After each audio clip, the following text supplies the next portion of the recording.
Moana. Suddenly, the golden void that I was stuck inside returned to the cliff. Only now, instead of a raging thunderstorm, it was sunny and beautiful. The birds sang overhead, and the air felt warm and fresh and a little damp from the rain. But I didn't care about any of that. I didn't even care that I was no longer in my human form either. I only cared about Edric. I jerked my head up and looked around. No, I thought to myself as I saw the two motionless figures lying in the grass. I scrambled to my feet and ran over to them. It felt a bit strange running on 4 legs instead of 2, but I didn't have time to think about it right now. All I could think about was finding Edric and making sure that he was okay. As the figures came into view, I felt my heart sink. I didn't want anyone to die, not even Michael, despite the fact that he was trying to kill me. But when I saw the golden shards of the shattered knife lying next to him and the cuts that traveled up his arms, I knew that he didn't make it. The knife must have shattered in his hand and sliced up his arm. Blood was pooled around him, and he didn't seem to be breathing. But right now, I was more concerned about Edric. He wasn't lying too far away, and I could see his chest moving slightly as I ran up to him. Like the knife, my heart shattered into a million pieces as I saw Edric lying there. His body was covered in blood and gashes from the fight. Without thinking, I shifted back into my human form and fell to my knees beside him. "Edric?" I whispered, tapping on the side of his face as I felt my throat choke up. "Edric, say something." His chest was moving slightly. Maybe it was just wishful thinking, but I swore that I saw his eyelids flutter. He wasn't dead yet. I was sure of it. "I can heal him," I said to Mina, whose presence was stronger than ever now. "Please, I need your help." Mina's presence strengthened a little more. Before, I felt as though she was an enigma lingering at the back of my mind, but now that I had finally shifted for the first time, it felt oddly as though she was an entirely second being existing inside of me, like we were 2 whole beings shoved into one shell. Something felt different about her, too. She felt wiser, more mature. I felt the same way. It felt as if becoming the Golden Wolf filled me with a new knowledge that I had never felt before, nor had I ever expected it. "Okay," she said. "I think you know what to do. I'll give you the strength, and you just need to focus your energy." I nodded. A tear snuck out of my eye and rolled down my cheek as I looked down at Edric. I put my hands on him, wincing as I felt his warm blood beneath my fingers, and did exactly what Mina instructed me to do. I focused all of my energy on healing him. In my mind, I pictured him being healthy and safe, without any injuries or pain. I pictured him waking up and smiling at me, and that everything would be okay. Just as Mina promised, I felt her power and strength surge through me. I felt a tingling sensation cover my arms and my hands, and I felt that energy flow out through my fingertips. "Come on," I whispered, focusing even harder. Suddenly, Edric's eyelids moved again. This time, they cracked open. "Moana," he murmured. His voice sounded hoarse and strained, but I only felt an ecstatic energy flow through me. "Keep your hands on him," Mina instructed. "Don't lose focus, and don't let go." I nodded again and continued focusing my energy on healing Edric. As I did, I could feel his chest rising and falling more naturally now, and a joyful laugh caught in my throat. "Moana, I'm here, Edric," I said, straining still to focus my energy on healing him. "Just don't move, I'm healing you." But Edric shook his head. Suddenly, he grabbed my hands and pulled them away from his body. I felt the energy in my arms and fingers fizzle out, as though someone had snuffed out a candle inside of me. "What are you doing?" I shrieked. I struggled against him and tried to put my hands back on him, but he wouldn't let me. "The baby," he said, his voice barely more than a strained croak. "You'll hurt the baby. Just go. Go to Ella." I shook my head, my eyes filling up with tears. "No," I said, wrenching my hands free. "I can heal you. The baby will be okay. Just hold still." Edric groaned. I pulled my hands out of his weakening grip and cursed under my breath as I saw the unmistakable red flowers of blood blossoming out beneath his white shirt, staining the fabric a deep scarlet color. I placed my hands back on him and began to focus my energy again, but I couldn't feel Mina's power surging. "Mina!" I cried out loud, not caring if Edric heard me. "Help me, what are you doing?" "Look at him," Mina replied in a calm tone of voice that made me sick. "He's not going to make it now that the healing process has been broken, and besides..." Neither of us knows if this much energy will hurt the baby. The baby has already been through so much today. A sob caught in my throat, and I shook my head. My red hair, which was caked to my forehead and the sides of my face by the rain, fell into my eyes as I continued pressing my hands into Edric's wounds. "Just help me," I demanded. "Please, Mina. He'll die." Mina didn't respond at first. I pressed my hands harder into Edric's wounds. His blood and flesh squelched beneath my touch, and I grimaced. Finally, a small surge of energy burst forth. The tingling sensation returned to my arms and hands, and I focused my strength once more on healing Edric's wounds. "Moana." His voice was just a whisper now. "I love you and our baby. Tell Ella." "Shut up," I demanded as my vision became completely clouded with tears. "Shut up and let me heal you." Edric just shook his head and touched my hand. His fingers felt cold and weak, and his hand shook. I looked down at his shaking hand and felt my chest heave. "Mona, please," he muttered, his voice fading quickly as his breathing became rattled and strained. "Just tell me you love me." Edric's icy gray eyes looked up at me. They were clouded over, just moments away from death. I felt my strength fade, and I fell back onto my butt on the wet grass and sobbed. "Moana." His hand fell down to the ground. There was nothing I could do. I grabbed his cold hand and held it up to my face, pressing my cheek into his palm. "I do love you, Edric," I whispered between my sobs. "I love you." A soft smile came across Edric's face, and then his hand fell limp. "Moana." Edric's hand suddenly fell limp. The smile on his face faded as his eyelids fluttered shut, and at that exact moment I felt my heart shatter into a million pieces. "No," I whispered, my throat closing up already. "Edric?" He didn't answer. I felt a sob catch in my throat. Without thinking, I pressed my hands into his wounds. I heard the flesh and the blood squelch beneath my touch as my vision became clouded with tears.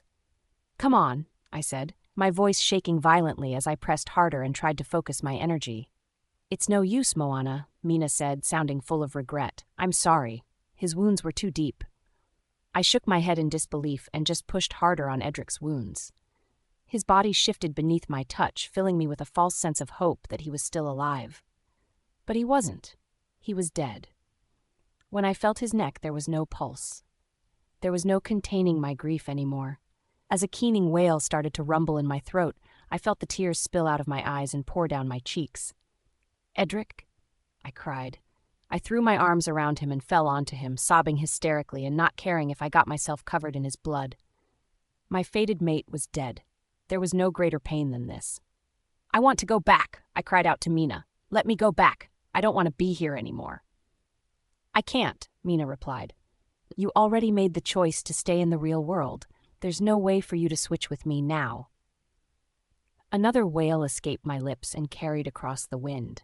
The birds, which had just been singing as the end of the storm came, now fell silent. Or maybe I just drowned them out with my sobs.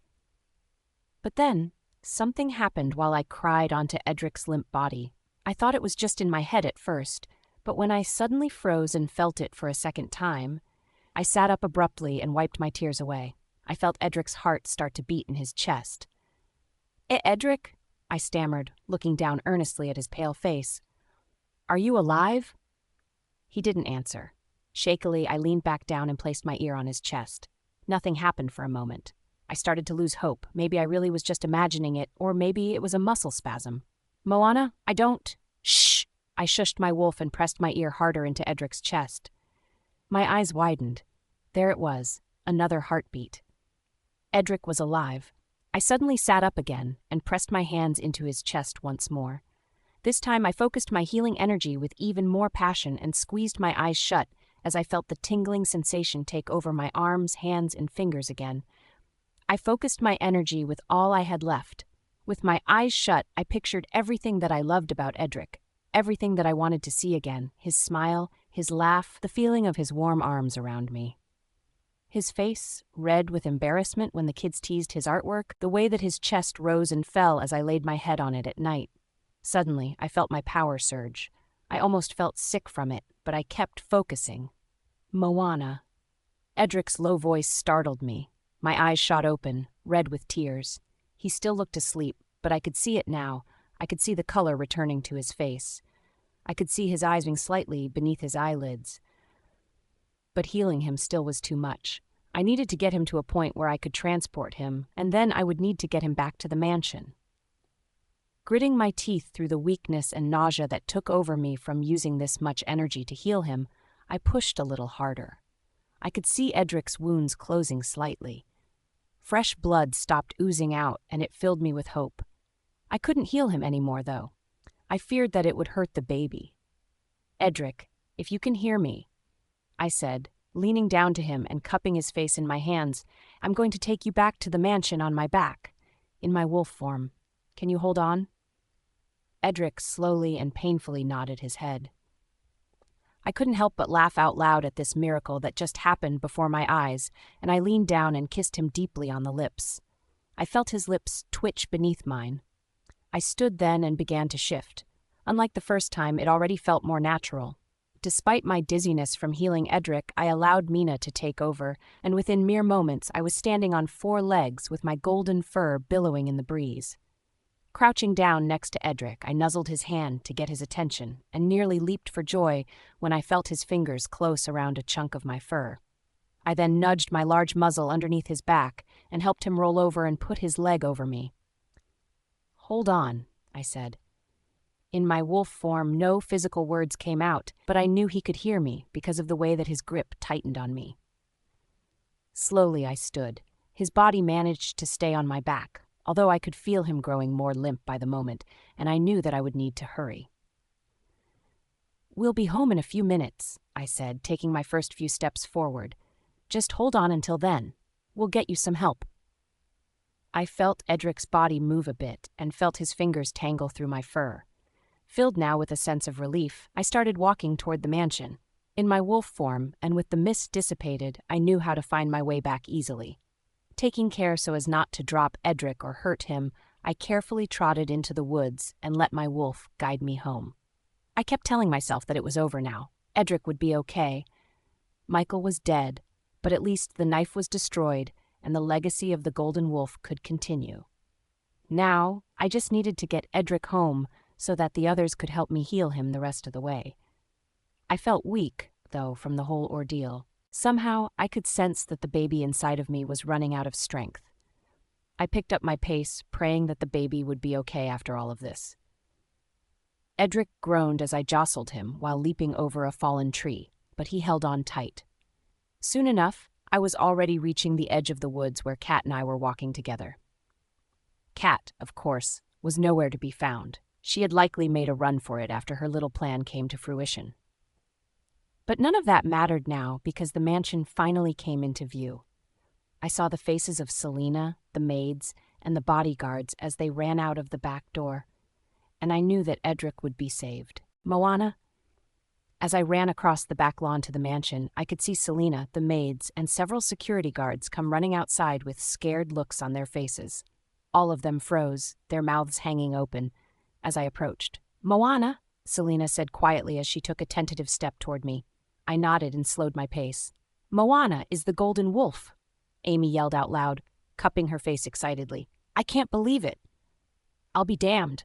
One of the security guards, Darren, slowly walked up to me with his eyes wide. I never thought the Golden Wolf was anything but a fairy tale for kids. I wished that I had time to let them process this, but I could feel Edric weakening on my back.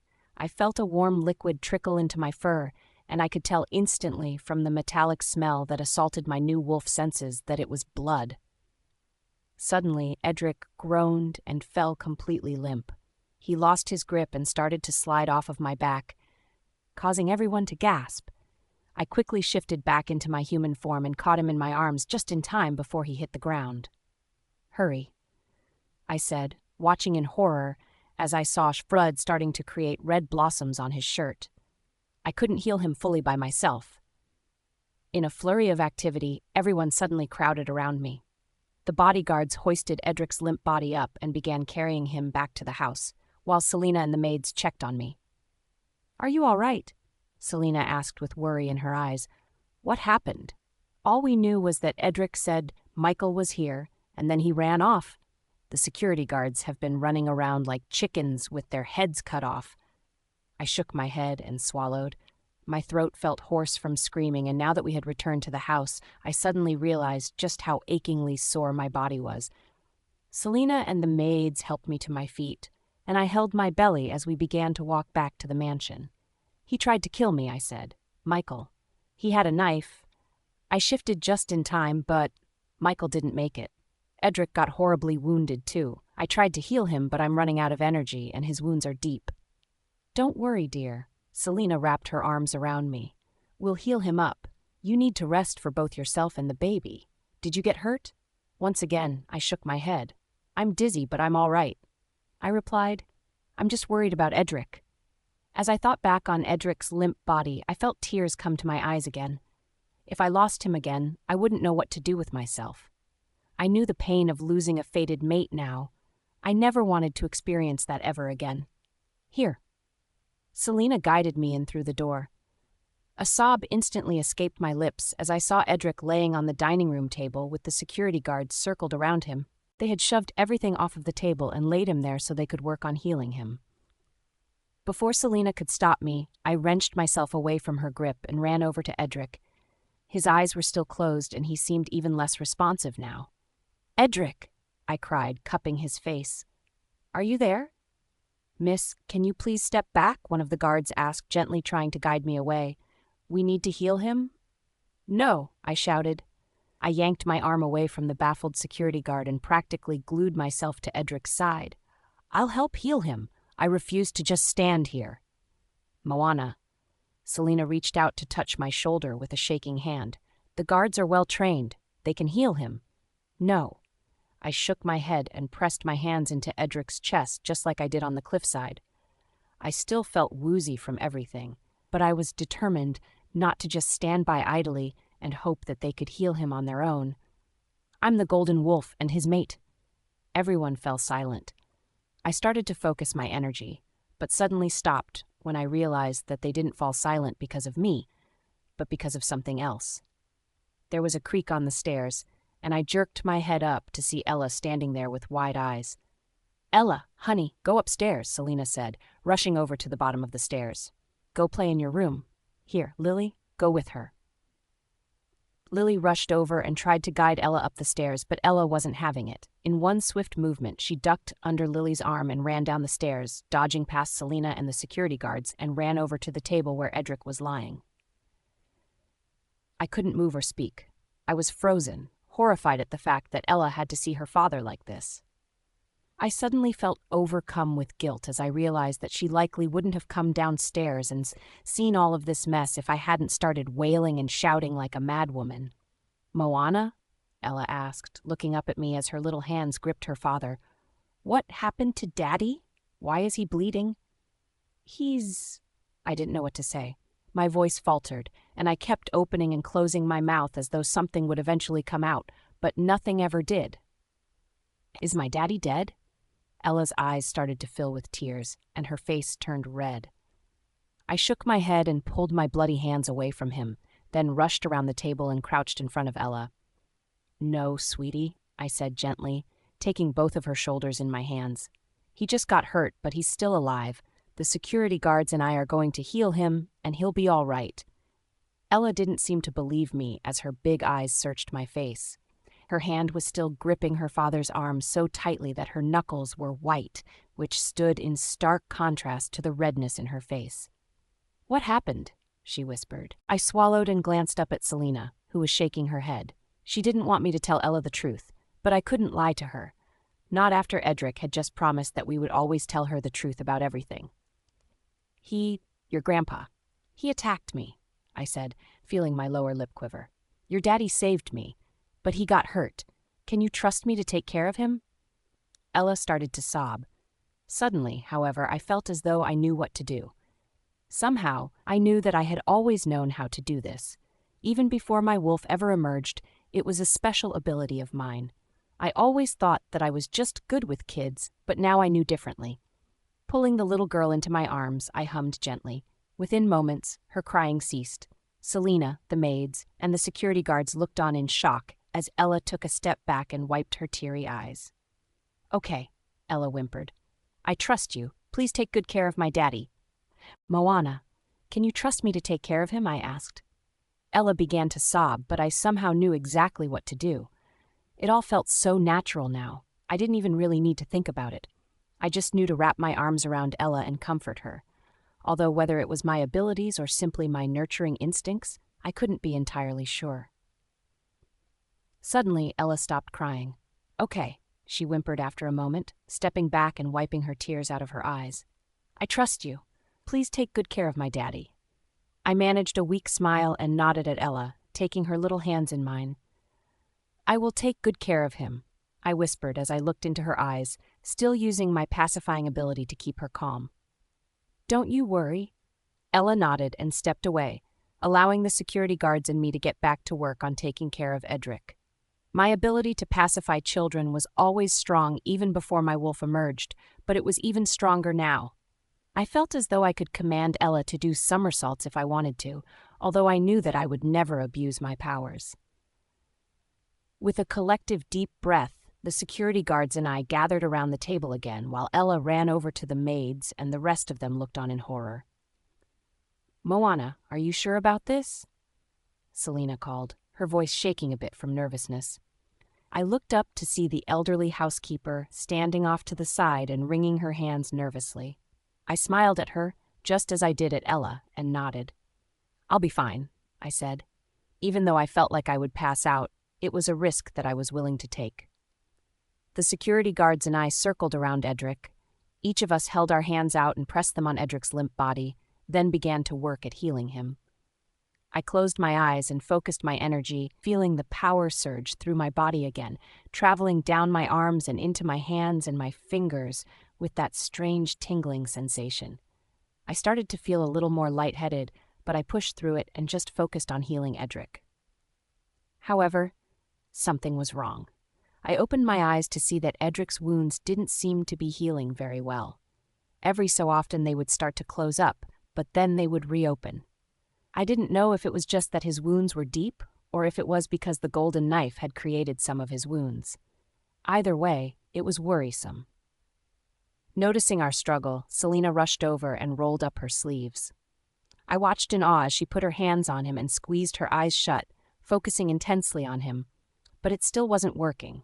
Edric would start to stir, but then he would quickly lose conscious again as his wounds began to reopen. "It will take the golden wolf's healing powers to heal any wounds created by the golden knife," Mina said. "But you're getting weaker. You're running out of energy, and so am I. I'm not sure if we can do it." I cursed under my breath and focused harder. "Just try," I said to Mina in my head. "We can do it. I made a promise to Ella. We have to do it." I felt Mina's power surge a bit, but not for long. "It's not working," one of the security guards said. "We need more power." I shook my head. "I need more power. It has to be the golden wolf who heals him because it was the golden knife that injured him. But I just don't have the strength." Suddenly, I felt a tiny hand on my arm. I looked down to see Ella standing beside me. She was looking intensely at her father, but then tilted her head back to look up at me. "I'm here, Mom," she said quietly. I felt my heart skip. At the same time, I felt my wolf's power surge greatly. Suddenly, all of the aching and nausea that I felt melted away as though it had never even been there, and I blinked back tears as I nodded and returned my gaze toward Edric. I closed my eyes and let my wolf's power surge through me. Just a little more. I practically leaped for joy as I felt Edric's body twitch slightly beneath my touch. His breathing, which had just been strained and hoarse, seemed to be returning to normal. I squeezed my eyes shut even harder and focused even more energy on healing him as I felt Ella's little hand grip my arm. All of a sudden, I felt a huge amount of movement that nearly knocked me back, but before I could stumble backwards or even open my eyes, I suddenly felt warm lips pressed against mine, and I felt two warm hands cup either side of my face. My body felt so light that I was certain that I would fly away. I smiled against Edric's lips and threw my arms around his neck, hearing the sound of everyone around me letting out a collective sigh of relief. "Daddy!" Ella shouted. Edric and I pulled away. I laughed as I wiped the tears out of my eyes. "Hey, Princess," Edric cooed, scooping Ella up into his arms. Ella giggled. "You're all right. See? I knew Mom would take good care of you." I was speechless as I watched Edric hug Ella tightly, and so was everyone else. With a grin, he held his free arm out and pulled me in as well, and the three of us held each other. I wasn't sure if I wanted to laugh or cry. My dizziness returned almost immediately, but I didn't care. "Oh, thank goodness," I heard Selena say. "Thank you, Moana." But I shook my head. "Don't thank me," I said. "Thank Ella for lending me her strength." Ella, however, just giggled. "I didn't use any of my powers," she said with a laugh. My eyes widened. Was it possible, then, that Ella simply calling me Mom was enough to give me strength? "You're both superheroes," Edric said. His voice was still slightly hoarse, but there was color in his face and a wide smile spread across his lips as he sat on the edge of the dining table. He looked around then and especially looked me up and down for a long few moments. "Are you all right?" he whispered. "Are you hurt?" I shook my head. "I'm fine, just a little tired." "Come on," Edric stood, still holding Ella. "Let's get you two some rest. We're all safe now." I started to follow Edric over to the stairs, but just as we reached the stairwell, my ears suddenly picked up a strange sound. All of us stopped and looked at each other in confusion. Even Selena, the maids, and the security guards seemed baffled at the strange shuffling and groaning noises coming from the back patio. My eyes widened, and so did Edric's eyes as we stared at each other in disbelief. "It can't be," I whispered. Edric just stared at me with a wide-eyed gaze and clenched his jaw as the groaning noises continued to grow closer. "Moana." Everyone froze and stared at each other with wide eyes as the sound of the groaning and shuffling came closer. "Daddy?" Ella whimpered. "Who is there?" Edric slowly sat Ella down, then walked toward the door. He gestured to the security guards, but before anything could be done, the last person we expected walked into the doorway. "Thought you could kill me, huh?" Michael stood in the doorway with an evil smirk on his face. Selena, the maids and I all let out a collective gasp. Selena suddenly grabbed Ella by the arm and shoved her behind us to keep her protected. "Michael," I said, taking a step forward, "you were dead." "Michael's indeed," he said. "But not for long. I guess you didn't realize that I was waking up thanks to your healing abilities by the time you took off with Edric and just left me there." I shook my head. "I never healed you." "Oh, but you did." Michael took a step forward. The security guards moved to stop him, but Edric held his hand up to make them wait. "Because you're an untrained idiot who has no right having werewolf abilities, you didn't just heal Edric. You healed me alongside him because I was within close vicinity. Convenient, isn't it?" My eyes widened. I looked up at Edric, but his eyes were fixed on Michael. "Why are you here?" Edric asked angrily. "How did you even get here? Why are you so hell-bent on killing the golden wolf that you would try to kill a pregnant woman and your own son?" Unsurprisingly, Michael simply shrugged. "I suppose you wouldn't understand," he snarled. "I'm sorry, Edric, but if you just step out of the way and let me finally finish the job, I won't bother you from now on. WerCorp is yours." Edric stared disbelievingly at Michael for a long time and held his arm out to keep me behind him. "You're a monster," Edric said. "I'd never let you kill Moana. You could promise me all of the wealth in the world and I still wouldn't let you anywhere near her." Michael just laughed. His laugh was low and grating, and as he laughed, he coughed slightly. I watched as a bit of blood trickled out of his mouth and he wiped it away. The gashes on his arms were still there from when the golden knife shattered, although they weren't bleeding so much now. However, he still looked weak. And he didn't have the knife, but I wasn't going to say anything just yet. I was curious to see where this would go now that he had no real way to kill the golden wolf. "I'll have you locked up." Edric took another step toward Michael. Suddenly, my hand shot out and I grabbed Edric's arm, causing him to stop and look at me over his shoulder. I just slowly shook my head and then walked in front of him. He didn't seem to want to let me do it, but we both knew that there was no stopping me now. Michael almost killed my mate and my baby, and he put Ella in danger. Even if I wasn't the golden wolf, I was still a mother, and Michael unleashed my rage. "If you want to kill me so badly, then do it now," I said, walking toward him with my arms outstretched. I stopped a few paces in front of him and stared down my nose at him. The cruel alpha who once towered over me seemed so small now. "Go ahead, kill me." "Moana," Selena began, but I just held my hand up for her to stop, and she fell silent immediately. Michael laughed again. A little more blood trickled out of his mouth, and he swayed slightly as he gripped the doorframe. "Maybe I will," he murmured. "I won't let you and your agenda get in the way of my business. I built my empire off of the backs of lowly humans. Don't think that you can ruin that for me." Now, I was the one who laughed. "You can kill the golden wolf as many times as you want," I replied. "But it won't stop change from happening. The golden wolf is a feeling, an idea. It's not a physical entity. You can't kill it. The seeds of a revolution have already been sown by the very people who you abused to build your so-called empire." Michael's face darkened. "You know nothing, whore," he whispered, taking a staggering step toward me. "All you know is how to trap a man with a bastard child." "Don't speak about our baby like that," Edric shouted, his voice rumbling like a growl. "Oh, so now you care how I refer to your child?" Michael chortled. "You never cared when I called Ella the same thing. She doesn't even know, does she? Ella, do you know that your father is a worthless—" "Shut up, Grandpa," Ella suddenly shrieked in a shrill tone of voice, causing everyone to whip around in surprise and stare at her. She shoved past Selena and stood there with her hands balled up into fists at her sides. "You're nothing but a big meanie. No one likes you." Suddenly, while my back was turned, I felt movement behind me. I whirled around just in time to see Michael lunging toward me. But I only smirked. I held my hand up with my palm facing outward. As I did, that same blinding golden light shot out, only this time I knew how to control it. It beamed out toward Michael and collided with his body like a physical force that sent him flying backwards. He flew out the door and onto the grass on his back, groaning. "Moana!" Edric called. I stormed out the door and walked over to Michael, who lay writhing on the grass in pain. The wind got knocked out of him during his fall, and he couldn't even speak now. "You can't kill me, Michael," I said, bending down to look him straight in the eyes. "I know you can't. You act like you're tough, like you're smarter and somehow better than everyone else. But the fact of the matter is, you're just scared. You're scared of a woman and a child."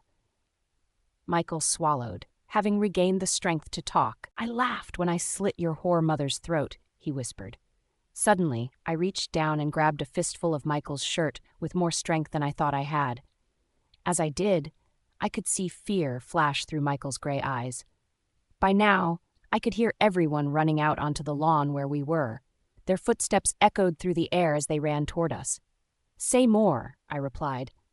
"Tell me about all of the people you've killed. Tell me why you're not on that list." Michael's eyes widened slightly. "Moana, get away from him!" I heard Edric shout from behind me. "He's dangerous!" With a sneer, I let go of Michael's shirt and let him fall back to the grass. I stepped away and shook my head as the security guards swarmed around Michael. "He's no threat," I said, turning and walking back to Edric. "The knife is gone. He's just an angry old man now and nothing more." Edric. I hated to say it, but Moana looked more beautiful than ever as she practically assaulted my evil father on the back lawn. "He's no threat," she said as she released her grip on his shirt and let him fall back to the ground, then turned and walked back to meet me. "The knife is gone. He's just an angry old man now and nothing more." Moana was right. The knife was indeed gone. It shattered when Michael tried to stab her with it. During those moments when the knife was plunged into her belly, it felt as though my heart stopped. I watched in horror as the knife disappeared into her belly. When my father pulled it out, it was covered in blood, and he had a maniacal grin on his face. But something happened then. She became enveloped in that golden light again, only this time it was even brighter and more blinding than before. I thought she was dying, but it turned out that she healed instantly. If my father had stabbed her just milliseconds earlier, he certainly would have killed her. She was already shifting by the time he stabbed her. Although the knife pierced her skin, the wound closed immediately on its own. I remembered seeing the golden light grow. The knife burst into a million pieces. Shards of it went flying through the air and rained down on my father and me like a hailstorm. I didn't remember anything after that other than my consciousness fading in and out of existence as Moana tried to heal me. I thought for sure that I would die. And I did die, for a short time. But not for long. Moana persevered, just like she always did. When I woke up, she was standing over me as I laid on the dining table, and all I wanted to do was kiss her. She was like my guardian angel. In an odd way, I was glad that she accidentally healed my father. I didn't want him to die. I wanted him to suffer throughout the remainder of his miserable little existence, locked away in a cell somewhere to rot. "You whore," Michael screeched, shaking me out of my deep train of thought. "I would have killed you anyway, regardless of whether you were the golden wolf or not. All you've ever done is ruin my family and taint my bloodline."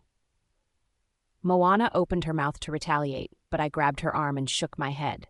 The security guards were already dragging Michael to his feet. I gave Moana a squeeze before I walked over to face him. His face was beet red and covered in his own sweat, blood, and dirt from the ground. He growled and snarled like a rabid animal, practically foaming at the mouth as he struggled against the security guards. "Go on and humiliate yourself, Michael," I said, not even wanting to refer to this monster as my own father anymore. "You're not escaping now. Do you have any last words before I send you off to prison, where you belong?" Michael let out a low, angry growl. "You've betrayed your family, Edric," he whispered, spittle flying out of his mouth as his body shook. "You've chosen that scum over your own flesh and blood. You will rue the day that you made that mistake. Mark my words." I couldn't help but laugh. "You're so wildly misguided that it's almost pathetic," I said, pushing my sleeves up to my elbows. "I'm not the one who ruined this family, and neither is Moana.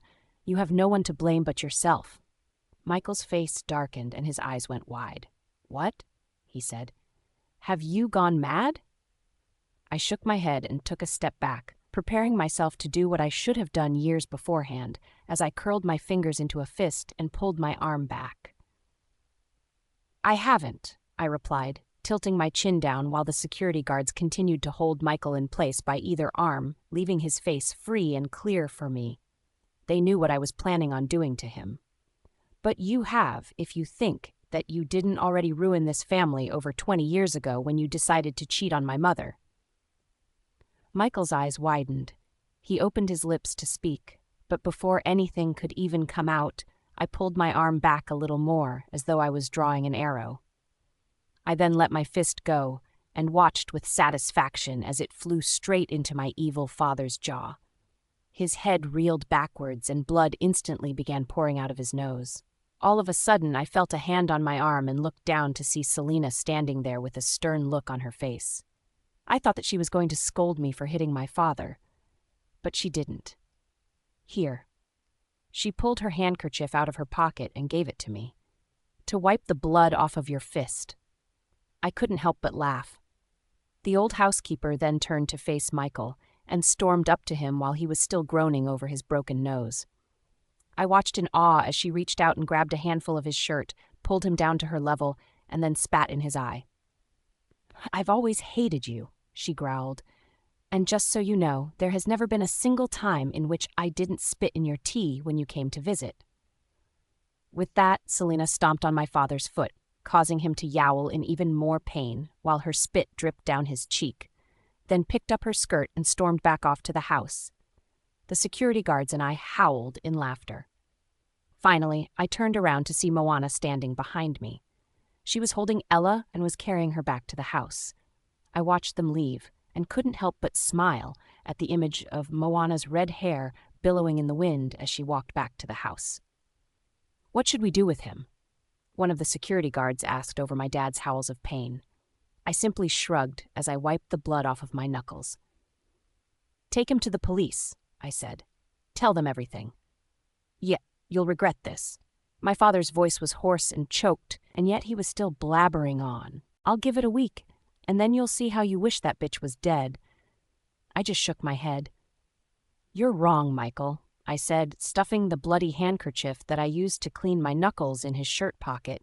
"In fact, you've never been more wrong in your life. I'll give it a week, and then you'll wish that you were dead." My dad just scowled at me. I waved my hand dismissively, then turned to join my family back at the house. "Don't worry about being gentle with him," I said to the guards over my shoulder.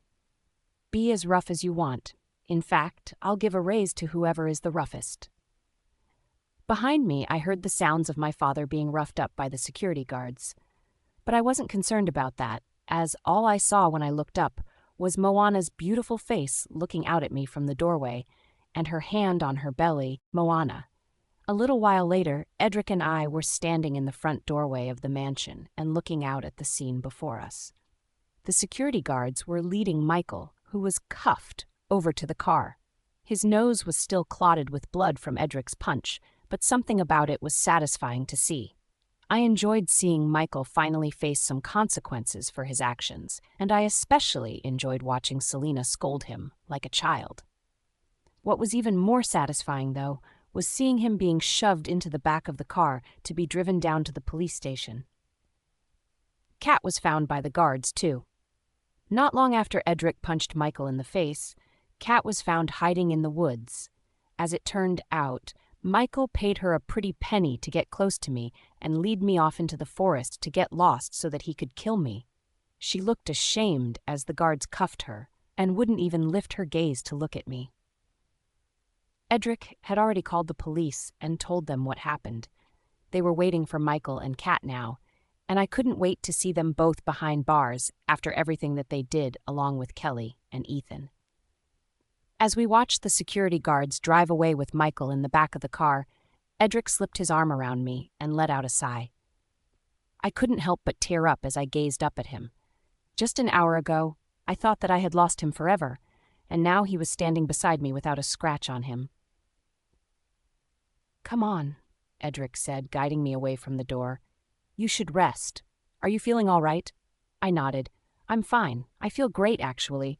Maybe we should follow the security guards so we can give our statements to the police." Suddenly, Edric threw his head back and laughed. It was a loud and hearty laugh, much like the way that he laughed when we went to the comedy show together. Hearing it after thinking that I would never get to experience his laughter again made me smile and made my heart feel full. "You're always on to the next thing, aren't you?" Edric asked, giving my shoulder a squeeze. "Always so focused on your goals. A little hard-headed, too, if you don't mind me saying." I felt myself blush. "I guess you're right," I said with a laugh. "I guess I should have stayed here instead of going on that walk, huh?" Much to my surprise, Edric shook his head. "It's not your fault," he replied. "All of this would have happened one way or another. Those dreams that you had were visions of the future. You have the power of foresight. There would have been no way to get out of what happened on that cliff." I couldn't help but furrow my brow in confusion. "But my visions were wrong," I said. "I always saw Michael killing me and pushing me off the cliff." "We'll never understand it," Edric said. "Foresight is a powerful gift, but it's often misunderstood. Someday, maybe you'll learn how to harness it a bit better. For now, though, let's just be glad that your visions prepared you for what was to come. I think that without those visions warning you about Michael's plan, he would have been able to kill you." I stared down at the floor for a few moments, processing. If only the Mother Witch was still alive and could help me figure these things out. Now, I was alone in this. It was going to be a massive learning curve to teach myself how to be the Golden Wolf. Where would I even start? But I supposed that I wasn't really alone. I had a family now. At least we could learn together and be there to support each other through it all. Finally, I felt Edric's hand under my chin. He tilted my face up, and for the first time that day, I was able to gaze into his blue eyes deeply without any pain or worry. There was nothing steely or icy about them anymore. They were even more blue than the sky. With a smile, Edric slowly bent down to kiss me deeply on the lips. I relaxed into his kiss and wrapped my arms around his neck, standing up on my tiptoes to kiss him. As I did, I felt a deep and relaxed sigh release from his chest. He pressed himself up against me, and for a moment I felt our hearts beating against each other. "Ooh!" Ella's tiny voice rang out through the hallway, causing both Edric and I to pull apart from each other and laugh. With a giggle, Ella ran up to us. Edric scooped her up in his arms and held her on his hip. "Are you doing okay after everything, Ella?" he asked. He had a bit of worry drawn across his face. Ella paused for a few moments, thinking as she tapped her chin thoughtfully. Finally, she nodded. "I have the best mom and dad in the entire world," she said, grinning. "You guys are like superheroes. I couldn't be better." Ella's words made my heart flutter, and instinctively, I reached down and touched my belly. For the first time, I finally felt like we were a real family.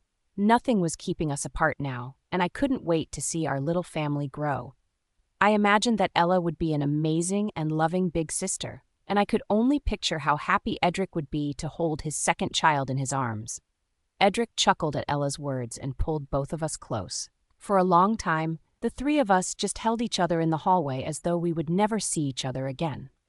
I looked up to see Ella smiling down at me, and I reached up to pinch her little cheek. Her tiny giggles sounded like music to my ears. Everything else that happened leading up to this moment almost seemed to melt away. Nothing else mattered. During these moments, there was only us, and I vowed then and there to keep it that way. When Edric set Ella down, though, he nodded to himself and then gave me a melancholy look. "Maybe we should head out," he said, glancing out the door that still stood ajar behind us. "Not to visit the police station, though." I cocked my head to the side. "Where then? Do you want to go back to the penthouse now?" Edric shook his head. "No," he replied. "We need to check on my mother. I hope that my dad didn't hurt her in any way." My eyes widened. Verona, I had forgotten about her. It seemed as though the brief sense of peace that I felt earlier would have to be put on hold until we checked on her, and I was okay with that. Just like Edric, I also hoped that she was safe and that Michael didn't hurt her. After all, I wanted her there to meet her second grandchild, Edric. Within an hour, Moana and I were nervously walking up the front steps to my parents' mansion. We left Ella with Selena just in case we walked in on anything sinister. The house was mostly dark, which was out of the ordinary. As I slowly opened the front door, I felt my heart catch in my throat. "Hello?" I called out, holding Moana's hand as I stepped into the large foyer. "Mom?" There was no answer. Moana and I exchanged nervous glances and walked in a little further. "Verona?" Moana called, cupping her hands around her mouth to make her voice travel further. "Are you there?" Still no answer. We decided to head into the sitting room, where my mother often liked to be during her free time, but it was dark and empty. At this point, I was starting to get even more nervous. "I swear, if that bastard did anything to her," I growled, Moana gasped. "Look," she said, pointing behind me. I followed her finger to see what looked like a small fire outside. The two of us quickly ran out the patio door toward the fire, then across the garden. As we ran, we saw a lone figure standing by the fire. It was my mother. She was standing by the fire pit, in her dressing gown, and was tossing what looked like pieces of paper into the flames. "Mom," I exclaimed, running up to her. "You're all right." "Oh, darling," my mother replied. She grabbed my face and kissed my cheeks, then did the same to Moana. "I was so worried about you." "What happened?" I asked. "And what are you doing?" I glanced down at the papers in her hand, only to see that they weren't papers at all. She was holding photographs. I snatched the stack out of her hand and flipped through them. They were all pictures of my dad. My mother simply shrugged and poked the fire with a long rod. "I've been wanting to do that for ages, darling," she said, flashing a vibrant smile as she watched the photos burn. "It feels good to do it." I let out a sigh and tossed one of the photographs into the fire myself. It did actually feel good to see my father's face burn to a crisp. "Did he hurt you?" Moana asked, taking a step forward with concern written across her face. My mother shook her head. "No, although he did threaten to hurt you two, as well as Ella. He tossed my phone right in the fountain, if you'll believe it. And then he just took the car and drove off without a word." My eyes widened. "So when I called you—" "He heard me," she replied with a nod. "That was when he took my phone, said that I should learn to mind my own business for once." "Ha! As if I'd ever do that." I couldn't help but smile at seeing my mom still being as witty as ever despite what had happened.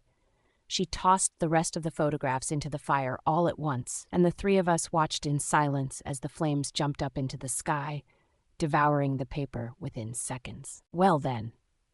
My mother turned to face the two of us. "Tea?" Moana and I followed my mother inside, where she put the kettle on the stove. "Where are the servants?" I asked. My mother simply shrugged. "Your father sent them away not too long ago. It was a shame, really. I don't know exactly what he was up to, although I think I have a pretty good idea." She paused and looked over at Moana with nothing but sympathy in her eyes. Once I can get my phone and my things in order, I'll call them back and give them all raises for the trouble.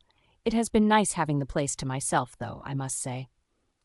While the kettle started to heat up, the three of us sat around the kitchen counter. Finally, I started to explain everything to my mother from the very beginning. When I was finished with both my story and my tea, my mother stared down at the leaves in her cup without a word. "I'm sorry, Verona," Moana said quietly. "This is my foe." My mother suddenly jerked her head up with a wild look on her face and gripped Moana's hand tightly. "Don't you dare finish that sentence. None of this is your fault. If it wasn't you, then it would have been someone else. He already took that prostitute's life all those years ago. He has a penchant for causing destruction." There was a silence filled only by the sound of the crickets chirping through the open window. Finally, I licked my lips and spoke. "He's going to prison, Mom," I said. "Will you be okay?" My mother nodded vigorously. "Of course, I'll be all right, dear. My lawyer and I have both been waiting for this day, and trust me when I say that I'll certainly be getting the fortune and the house in the divorce. A man behind bars for crimes like that doesn't deserve a penny." I couldn't help but chuckle a bit. "You're never one to pity yourself," I said, patting her hand. "Moana and I are here if you need anything." My mother simply nodded, then finished off the rest of her tea. Suddenly, I heard her voice ring out in my head. "You'll marry her?" I tried to hide the fact that my eyes wanted to widen and coughed slightly. "Yes, I think so. Do I have your blessing?" "Moana," my mother said, turning to face her with a smile, "could you do an old woman a favor?" "Sure," Moana replied. "What is it?" My mother smiled. "Could you go up to my bedroom and get my pocketbook for me?" Moana nodded and disappeared with a smile, without a moment of hesitation. A few moments after she left, my mother turned to face me and took both of my hands firmly in hers. "Of course you have my blessing," she whispered, giving my hands a squeeze. "I've been hoping for this moment. I've always liked her, even when she was still a human." I felt my face go a bit red, and I couldn't help but smile. "Thanks, Mom," I said. "That means a lot." My mother's grin widened. "I'm giving you my mother's ring," she said. "I think Moana will love it. My mother was a lovely woman. She would want you and your bride to have it." Suddenly, I felt overcome with emotion. Without a word, I stood and walked around the counter to meet my mom. I pulled her into my arms and hugged her tightly. Moana returned a few moments later while we were still hugging, slightly out of breath from rushing through the massive house. "I'm sorry, Verona, but I couldn't find it," she said. "You said it was in your room?" My mother just smiled and shook her head. "That's all right, dear. I don't need it." A little while later, Moana and I stood at the door to head home for the night. In a few days, we planned to return to the penthouse, but for now, we just wanted to enjoy the mountain estate without any fear for once. Just before we left, my mother sneakily slipped the little velvet bag containing my grandmother's ring into my hand. She curled my fingers around it and patted my hand, gazing up at me with a smile that only a mother could have for her child. Even with my father and Ethan both in prison, I knew that this was just a new beginning for all of us. And I couldn't have been more excited. Moana. The months in between Michael going to prison and Daisy's birth were a whirlwind of emotions and unexpected turns. After the incident with Michael, where he was sentenced to prison for his attempt on my life, my world took another astonishing twist. The news outlets revealed a shocking revelation. Moana, the seemingly ordinary girl who was raised in an orphanage, was, in fact, the legendary Golden Wolf. I never imagined my life could become so entangled in a web of fame and attention. Suddenly, everyone wanted a piece of me. All sorts of brands and non-governmental organizations bombarded me with invitations and tempting monetary offers. It was overwhelming, to say the least. My inbox was flooded with messages from high-profile companies and influential figures, all hoping to capitalize on my newfound fame. It felt like the world had changed overnight, and I struggled to comprehend the weight of it all. As the news continued to report on the outrageous offers I was receiving, doubt crept into the minds of many. People began questioning whether the Golden Wolf, the protector of nature and advocate for equality, would truly stay true to her purpose or succumb to the allure of money. These doubts lingered in my mind as well, threatening to pull me away from the path I had set for myself. In the midst of this chaos, I almost fell victim to a company that was particularly skilled in branding. They had a compelling narrative and seemed genuinely interested in making a positive impact on the world. At first, it was love at first sight. I was thrilled to have the chance to be involved with such a high-profile company. However, as I delved deeper into their motives, it became evident that they were driven solely by profit. Their true intentions were masked by a cleverly crafted facade, and it took the guidance of my trusted companion, Edric, to see through their deception. Edric, ever the wise and discerning soul, helped me navigate through the sea of offers. Together, we carefully scrutinized each proposition, seeking the genuine ones from those that were merely seeking to exploit my fame. We rejected all those with insincere intentions, determined to stay true to our mission of making the world a more equitable place. It was a lot of work for a while, and a lot of late nights were spent sifting through mountains of proposal letters and applications. However, amidst all of the chaos, we discovered a small organization that aligned perfectly with our values. "Look," I said late one night as Edric and I sat up and worked through the sea of paperwork. It was just a couple of months before Daisy was set to be born, and my belly was practically bursting as I leaned forward to hand Edric the piece of paper that caught my attention. "Look at this organization I just found." Edric furrowed his brow as he took the letter from me.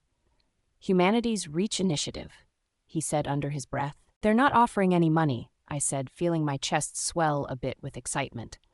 "All they want is someone who is really dedicated to helping the world." Edric looked a little skeptical. "We can give them a call if you'd like," he said, supportive as always. "We'll call tomorrow." Indeed, the next day we called Humanity's Reach Initiative. Within a few weeks I was signing my first contract. They may not have had the grandeur or financial prowess of the other offers, but their dedication and commitment to their cause shone through. Their passion for creating a better world was undeniable, and I knew deep in my heart that they were the right choice. Rather than merely accepting their invitation, Edric went a step further. He decided to invest in this organization, recognizing the immense potential they held to effect real change. It was a gesture that truly touched my soul. Together, we wanted to nurture and uplift those who shared our vision, knowing that every small step towards progress mattered. When we made our decision, the runner of the organization expressed her immense gratitude. Her name was Jolene, and we had been working closely with her for a few months. Countless press conferences, public events, and charity galas later, Jolene wrote a heartfelt letter, publicly thanking both Edric and me for believing in their cause. To Moana and Edric Morgan, I hope this letter finds you both in the best of spirits, for it carries with it an abundance of gratitude and appreciation. It is with utmost sincerity and admiration that I reach out to express my heartfelt thanks for your unwavering support and belief in our organization, Humanity's Reach Initiative. Words alone cannot capture the depth of gratitude that fills my heart as I reflect upon the momentous decision you both made. Your selection of our small organization, despite the limited financial resources we possess, has reaffirmed our unwavering dedication to creating a more equal and just world. It is through the genuine intentions and unwavering commitment of individuals like yourselves that our vision can come to fruition. Your rejection of the enticing monetary offers from other brands and NGOs speaks volumes about your character and the values you hold dear. In a world driven by profit and self-interest, you have remained steadfast in your pursuit of genuine change. The trust you have placed in us is both humbling and inspiring, and it fuels our resolve to make a meaningful impact in the lives of those who need it most. Edric's decision to invest in our organization goes beyond mere financial support. It represents a partnership built on shared values and a mutual understanding of the potential we possess to create lasting change. Your investment is not just in our organization, but in the countless lives we aim to uplift and empower. Please accept my heartfelt thanks for recognizing the true essence of our work, which extends far beyond financial gain. Your belief in our mission to foster equality and justice serves as a guiding light, propelling us forward in our endeavors. Your support provides us with the means to continue advocating for those who have been marginalized and forgotten. In light of your generous support, we pledge to remain transparent, accountable, and focused on our shared goals. Your trust empowers us to dream bigger, to reach further, and to touch the lives of countless individuals who yearn for a better future. On behalf of the entire Humanities Reach initiative, I extend my deepest gratitude to both of you. Your decision to choose purpose over profit has reinvigorated our spirits and solidified our commitment to the cause we hold so dear. We are honored to have you as partners in our journey, and we look forward to forging a future of meaningful impact together. With immense appreciation and warmest regards, Jolene, Leader, Humanities Reach Initiative. Reading that letter, which was published in the local newspaper, made tears come to my eyes. But beyond that, it was humbling. It was a humbling experience to witness the impact we could have on someone's life by extending a helping hand. Their gratitude reassured me that we had made the right choice amidst all the chaos. In the days that followed, as news of our collaboration spread, I realized the true power that lay within me. It was not just the power of being the golden wolf, but the power to choose, to discern, and to inspire change. I understood that the path I had been thrust upon was not just about protecting nature, but also about using my influence to create a more just and compassionate world. The overwhelming offers and temptations had momentarily veered me off course, but with Edric's guidance, I found my way back. Together, we rejected the falsehoods and embraced the genuine opportunities. We were determined to remain steadfast in our purpose, never allowing ourselves to be swayed by materialistic desires. With so much change underway, the world really did feel like my oyster, and I was prepared to weather the tides of the ocean as the golden wolf, so long as I had my newfound family by my side. Moana. The time between Michael going to prison and Daisy's birth were such a whirlwind of activity that the months practically flew by. Ethan and Kelly wound up being transferred to a mental health facility. I think that was better for them in the long run, as the things that they did were ultimately the result of Michael's brainwashing. I didn't hold any grudges against them. In fact, Edric and I visited them on a monthly basis, and the medication and therapy that they went through seemed to be helping a bit. Of course, Kelly could never get over her obsession with Edric, nor could Ethan get over his obsession with me. It was very likely that they would spend years in that place, but at least we could have somewhat normal conversations with them when we went to visit. Michael, however, had no visitors, and I didn't feel the least bit bad about it. Verona eventually finalized her divorce with him, and she got most of his money as well as the house. She became the matriarch of the Morgan family, and over the next 6 months we went to countless wonderful parties hosted by Verona, where there was no drama or fighting. It felt good to finally have a chance to enjoy attending those sorts of parties without judgment or hatred. My status as the Golden Wolf was quickly discovered by the public. There were, of course, some fringe groups who wanted me dead, but they had no way of killing the Golden Wolf, now that the knife was gone. Thanks to what happened at the cliff, the future generations of the Golden Wolf would be allowed to live and continue to create peace in the world. I continued teaching at the school and split my time with the orphanage and the Humanities Reach initiative as well. I was on track to become the next headmistress at the school someday, but I still didn't know if that was what I wanted. Countless humanitarian organizations were still begging me to work for them, and the prospect of trying something new was exciting to me. Since I continued teaching, I only volunteered for these organizations instead. On more than one occasion, Edric accused me of doing too much and not getting enough rest. I just laughed at him because I knew that the baby and I could handle it. We had been through so much before, and the volunteering that I was doing was making the world a better place. Edric continued being the WereCorp CEO, but he was much different after the events at the Mountain Estate. He became more fair toward his human employees, and even went so far as to purchase Sophia's orphanage. He donated money to other local orphanages, and the two of us quickly became known as the biggest philanthropists in the city. On Christmas, we even threw a massive charity gala that beat a record for the most amount of money raised toward humanitarian organizations. It was, of course, run by the Humanities Reach initiative, which had grown immensely since we joined and put in our efforts. The two of us were happy together. We didn't have to hide our relationship from anyone, not even ourselves. In the penthouse, we were a little family. We didn't get engaged, though, but that was okay with me. I was just excited to meet our daughter. I was lying on the couch after a long day of teaching and going to public events when I felt it. Selena had just given me a good scolding for overexerting myself so close to my due date, and now I was reading a book with a sandwich and a cup of tea sitting on the coffee table. Suddenly, I felt something strange. Selena? I called out.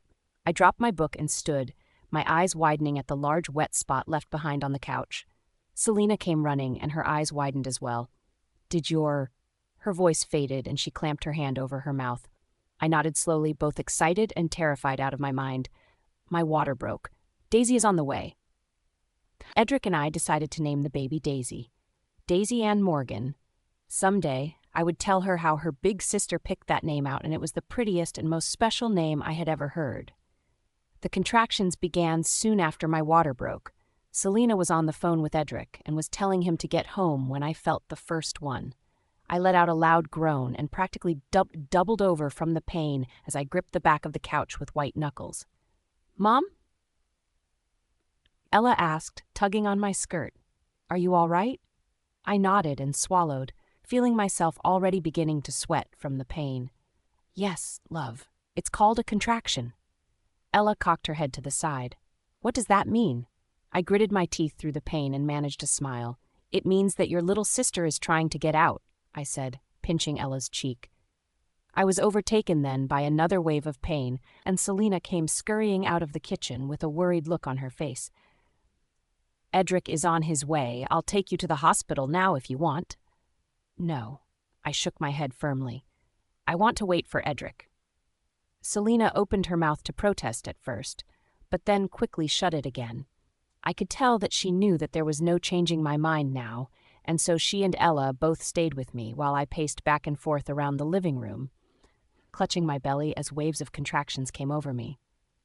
Finally, Edric burst out of the elevator with a wild look on his face. His tie was loosened, his shirt was half untucked, and his hair was a mess. He looked like he practically flew here. I couldn't help but laugh. "You look ridiculous," I teased. "Mom peed on the couch," Ella shouted. Selena hushed Ella. "Don't be rude," she scolded. "It's not urine, it's called amniotic fluid." Ella furrowed her brow, still clutching my skirt. "Well, it looks like pee." Edric and I both burst out laughing, and Ella never ceased to lighten the mood, even when she didn't mean to. Within minutes, Edric and I were on the way to the hospital. Ella threw a royal fit when she found out that she couldn't come until later, but I knew that it would likely be hours spent in the hospital and that it would be worse if she came now. As Edric drove, he clutched my hand and kept looking over at me nervously, as though I would explode or even just disappear into thin air. "I love you," Edric said as he took a turn. Through the pain of the contractions, I could hardly speak. I could only smile back at him, and I squeezed his hand 3 times. Over the past 6 months, we had developed a secret code to say I love you without having to speak, and at that moment, I needed to use that secret code more than ever.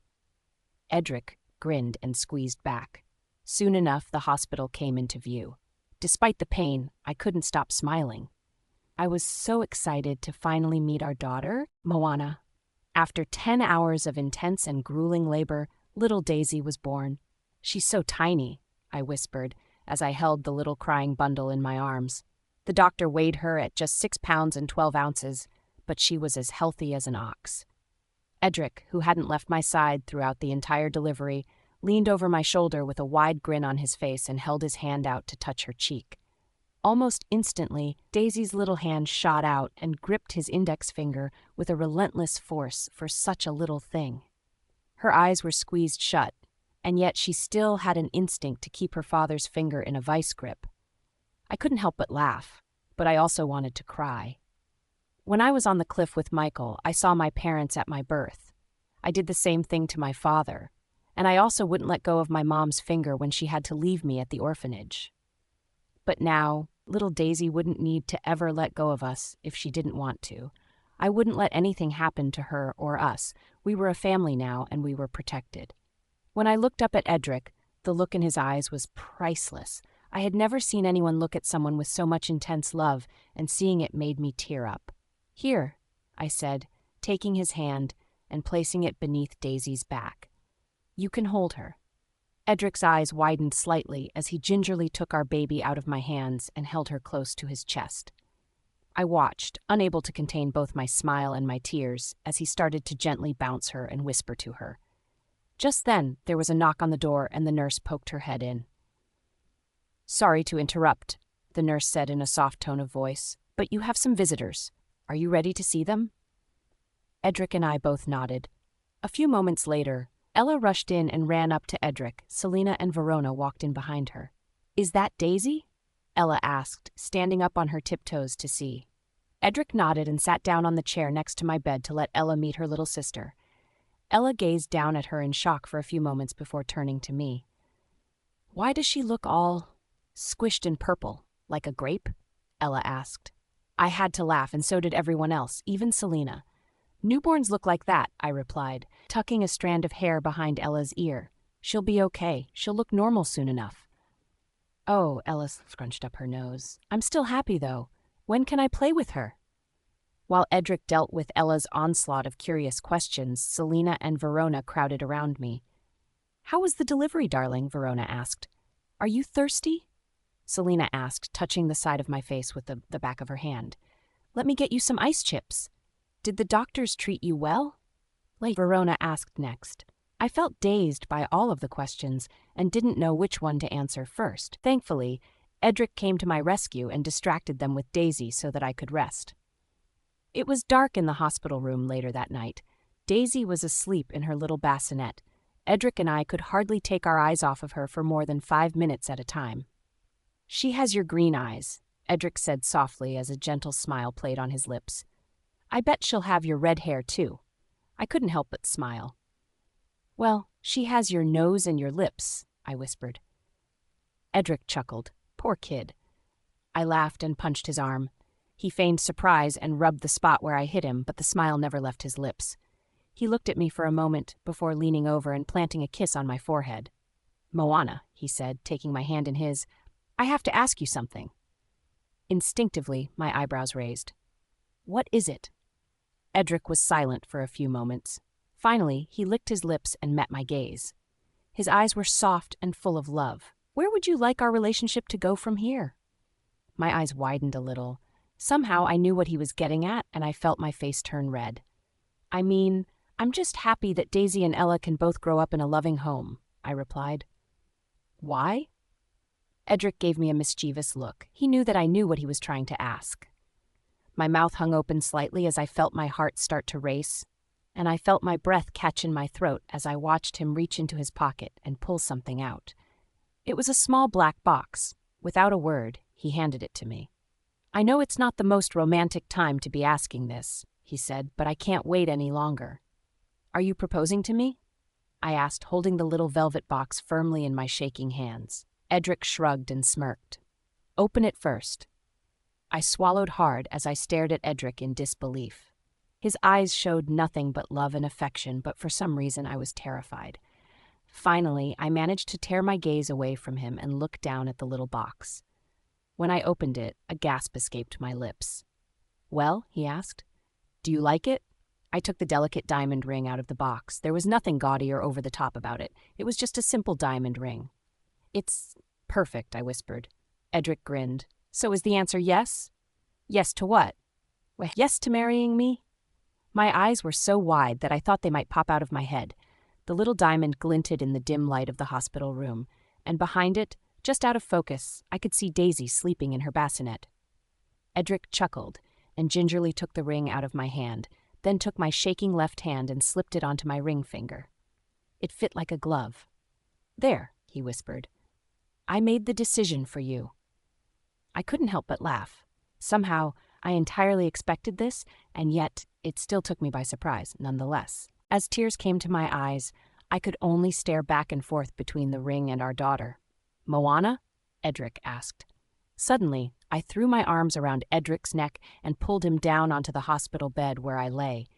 He fell onto me with a grunt and a chuckle as I kissed him all over his face, and when he tried to pull away, I wouldn't let go. "Yes," I said in between kisses. "Of course I'll marry you." A soft laugh rumbled in Edric's throat, which only made me want to kiss him even more. He gently cupped my face and pressed his soft lips against mine as his sweet scent overtook me, and I felt everything else seem to slip away. We only snapped out of our stupor when Daisy woke up and began to cry for milk. Moana. I couldn't help but laugh as I thought back on the beginning of our relationship. To think that just a year prior, I was just Edric's one-night stand who also became his nanny. And now, here I was standing in front of the mirror in my wedding dress. The dress that I picked out was beautiful. We planned to have a late summer wedding to commemorate our meeting, 6 months after little Daisy was born. My dress was a blush pink color. It was soft and flowy with a beautiful floral embroidered pattern and sleeves that fluttered in the breeze. It hugged my waist in all of the right places and made me feel more beautiful than ever. Daisy was 6 months old now, and Ella often mentioned how she no longer looked like a squished little grape. Ella had just turned 9 and thought that she was a grown-up, although she still liked to hold Edric's in my hands as we walked her to school. I treasured those moments and would never forget them when she eventually got too old to hold her mommy and daddy's hands. Our wedding was to be held at Verona's mansion, in one of the sprawling gardens. I got dressed in one of the spare rooms with Sophia as my maid of honor, and Mia, who had become a good friend to me over the past year, as my bridesmaid. "You look stunning," Sophia said with tears in her eyes as she finished placing my veil on my head. "The prettiest bride I've ever seen." "You're just flattering me," I teased, to which Sophia responded by pinching my arm. Mia came up behind me and fixed my hair a bit. "Are you ready?" she asked. "You know, you can still run away from Edric." I couldn't help but laugh. "Trust me, I've thought about it," I replied jokingly with a smirk. "He'd just find me and make me come back." Mia and Sophia led me downstairs shortly after and took me to the large double doors that led out to the garden where the ceremony would be held. In the banquet hall, I could hear the clamoring sounds of the reception being prepared. Ella, who was wearing a little blue dress with bows and ruffles, she picked it out herself, had a basket full of flower petals in her hand and a wide-eyed look on her face. "Mom, I'm nervous," she whispered as she tugged on my dress. "Can I hold your hand?" I chuckled as I crouched down and pinched her cheek. "I'll be right behind you," I said. "Plus, Mia will be holding your hand. It'll be okay." "Okay?" Ella looked a bit unsure but held her chin high. The double doors opened. I felt my heart leap as I heard the music begin to play, and then Mia, Ella, Sophia, and Jolene filed out ahead of me. I watched from around the corner where the guests couldn't see me, as Ella began to march proudly down the aisle with her basket of petals. She made it about halfway before she suddenly saw her father, stopped throwing her petals, dropped the basket on the ground, and ran up to him. I stifled a laugh as she was scooped up by Edric. The wedding-goers chuckled at Ella's embarrassment, and it was then that I came out and began to walk up the aisle. Everyone's eyes were on me. I felt both nervous and excited as I slowly walked up the aisle with my bouquet of sunflowers in my hand. Up ahead, Edric held Ella, and Verona was sitting off to the side with Daisy in her arms. In my eyes, everyone else faded away. It was just them now, my little family. It was a beautiful ceremony, but it went by all too quickly. Before I knew it, Edric and I were putting the rings on each other's fingers and saying, "I do." "I now pronounce you husband and wife," the priest said. "You may kiss the bride." With a cheeky grin, Edric pulled me close and kissed me more deeply than ever before. "She's so precious," Sophia said, pinching Daisy's chubby little cheek. "She looks just like you when you were a baby." The reception was raucous and full of life and music. Surprisingly, Daisy was cheerful and smiling throughout the entire thing, and didn't cry once. I smiled as Sophia doted on her. It seemed as though everyone was doting on her, but I didn't mind. It made me happy to sit with my husband and show off our baby, even if it took up the entire night. It was, after all, the first time that most of them met her. "I can't wait for Daisy to get big so she can play with me," like Ella said as she stood between Edric and I and proudly held her little sister's tiny hand. But Mom says that she's too little now to play cops and robbers. Sophia laughed. Well, the other kids from the orphanage want to play with you, she said, pointing at the gaggle of children that were playing on the lawn. Ella looked over at me curiously. I nodded and watched with a smile as she ran off to join her friends. Well? Jolene asked as she came up to us with a glass of champagne in her hand. What do you think? Best wedding ever? Jolene, a spirited and kind older woman, had become a fast friend since I joined her foundation. And Jolene was the one who went to all the trouble to plan our wedding. It's amazing, I replied dreamily, bouncing Daisy in my lap while she gurgled happily and played with my necklace. Really, Jolene, we can't thank you enough. Jolene chuckled and leaned forward, pinching Daisy's cheek. I was convinced that Daisy would have a permanent red spot on her little cheek from everyone pinching it, but she didn't seem to mind. All any of us want is for you both to be happy, she said, glancing over at Sophia, who nodded in agreement. I had to blink back tears of joy as they both hugged me. Between Jolene, Sophia, Mia, and even Selena, I finally felt as though I had a group of real friends, people who genuinely cared for me, and I cared for them. I felt Edric's arm slip around me as Sophia and Jolene walked away. He leaned over and kissed my temple. His sweet scent filled my nostrils and made my body relax. As fun as our wedding was, I couldn't wait to get home and spend some alone time with Edric. We planned to spend our honeymoon in Europe for a week with just the two of us. It terrified me to leave Ella and Daisy behind, but I knew that Selena and the maids would take excellent care of them. For the first time, it would just be Edric and I together without any distractions. I looked down at Daisy and smelled her sweet baby scent. When should we have another? Edric blushed. Give it time, he teased. Although, maybe soon. I chuckled. I meant what I said earlier during my vows, Edric said, leaning close so that I could hear him over the music. When I said that I always knew it was you. I raised an eyebrow. Did you really? I asked, cocking my head a bit as I bounced Daisy in my lap and listened to her happy gurgles. Edric nodded. Of course, that day at the maze, I picked up your scent. I knew that it had to belong to my mate. I guess it took a little time for me to stop being such a jerk and admit it, but I always knew. A smile came across my lips as I leaned my head on Edric's shoulder. Just then, the orchestra began playing a different song.